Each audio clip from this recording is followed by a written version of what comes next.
کله چې سړی دی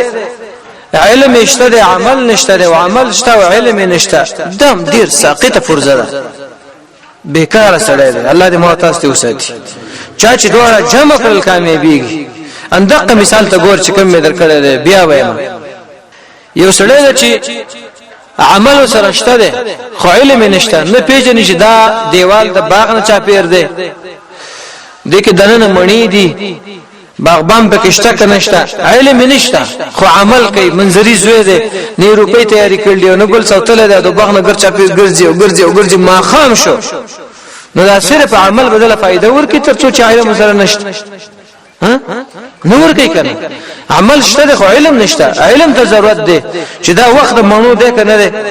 اوس په خېدی کني دی په خې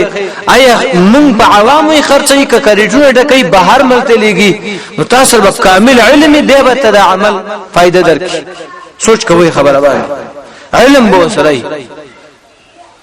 دروازه ته معلومه نه اگر چا پیر ګرځي دا به کله ورنوځي نشي ورنوتلی نو علم ته ضرورت دی یو سره د علم سره شته عمل سره نشته دام نقصانی دی د دې مثال د قول کدل ته مونږ پاتې شو پیژنو باغ د مشرقي طرف ته دروازه ده 2 متره دیوال ده پړې پخې دي پکشته ده خرڅي لکن علم شته عمل نه کو پس حرکت نه کو پس ورزونو دغه معنا الى يوم القيامه استخلوا الانرازي او نه خورل شي